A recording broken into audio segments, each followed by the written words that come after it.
coming, and it's going to come as science, and it's something that people will demand once they see it work, and there's nobody can stop it. It's not going to come to the world as a philosophy, it's not going to come to the world as religion, it's going to come to the world as science. And these standards have to be acceptable to science.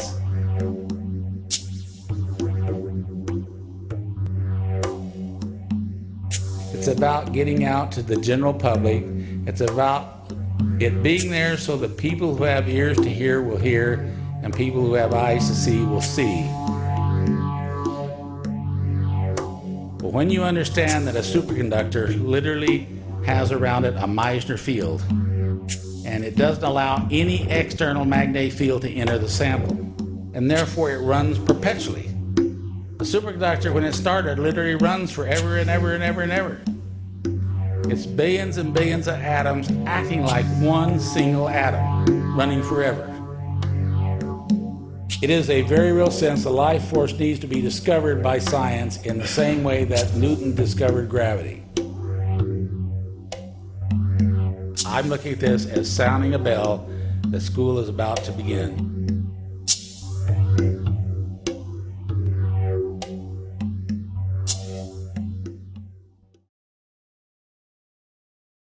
Our family was involved in agriculture for years, and I was a cotton farmer.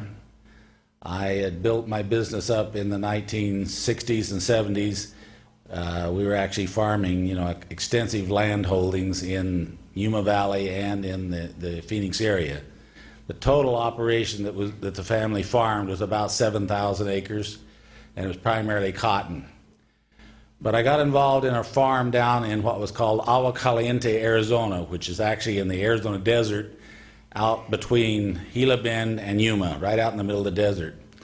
And it actually got its name from the Agua Caliente hot springs right there at the mountain next to my farm. They have a hot springs, an old resort, where in the 1920s and 30s the railroad trains would have to stop to get steam water for the steam engines, and they actually had a resort there where the tourists would get off and go bathe themselves in the hot springs and rejuvenate their bodies, supposedly. Well, I had a 1,200 acre farm that I bought down there that had really serious problems with what we call black alkali. There were several fields down towards the Gila River that were really, really serious black alkali. And this looks like chocolate in the soil. And for you people back here on the eastern part of the United States, you have no idea what I'm talking about because you have the opposite problems. But it's a chocolatey, crunchy material that's actually salt that builds up on the tops of our soils.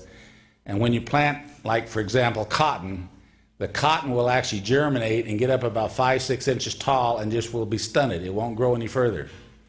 And you put water on the soil and the water just beads up and stands on the soil as if there was actually oil in the soil. It will not go into the soil itself well and be retained in the soil.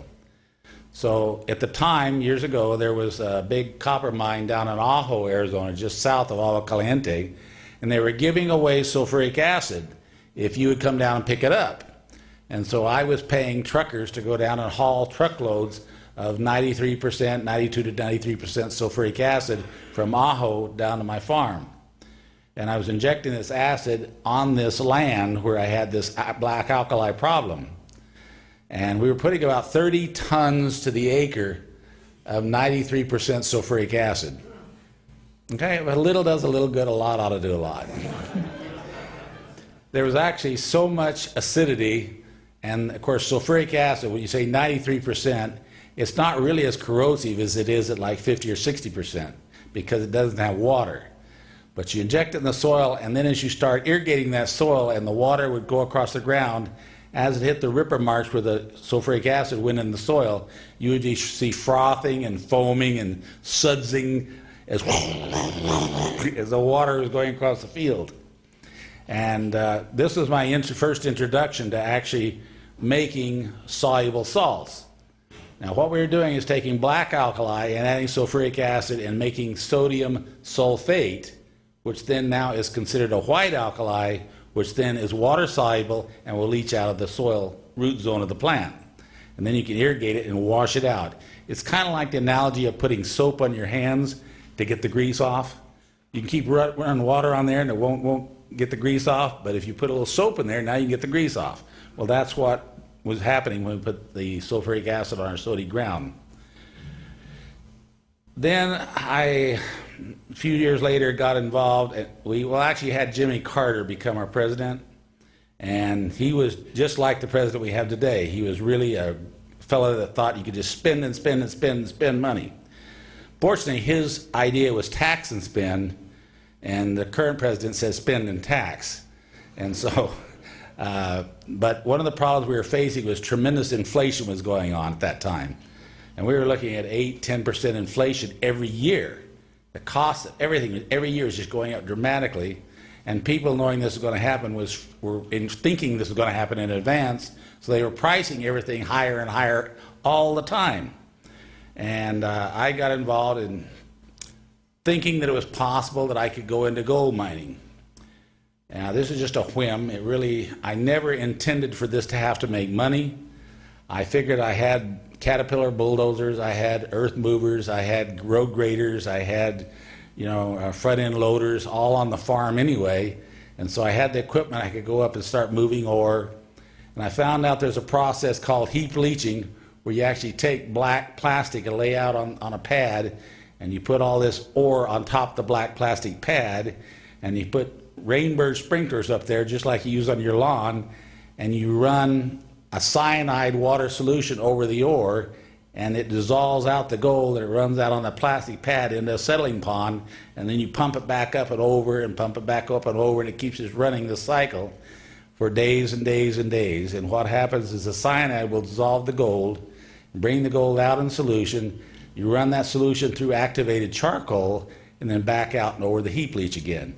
And so you're taking the gold out onto the carbon in this cycle.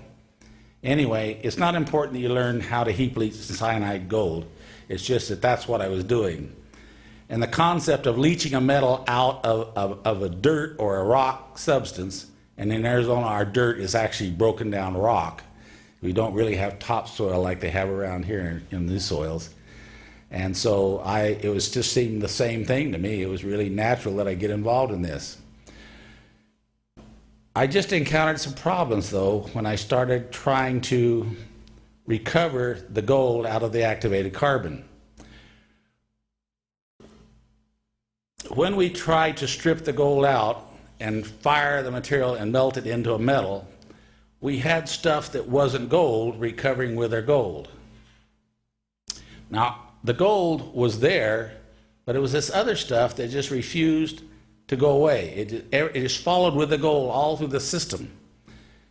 And I just became frustrated in the recoveries because it was actually, when this material caused a problem in the fire assay, it caused much of the gold to be lost.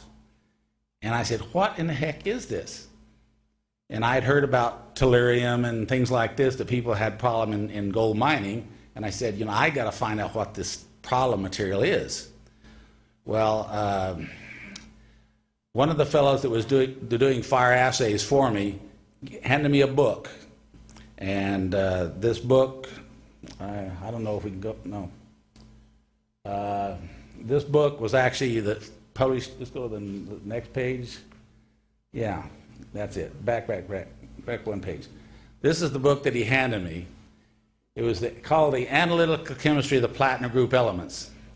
Now, for you people who really want to get involved in understanding the chemistry of the platinum group elements, this is actually, the work was written by the Soviet Academy of Sciences. In the Soviet Union, they have the Vernadsky Institute for Precious Metal Research, which is a division of the Soviet Academy of Sciences. And in the Soviet Union, they fund government money to go to research on the chemistry of this industry, because it's a very important part of their income and source of money in the Soviet Union.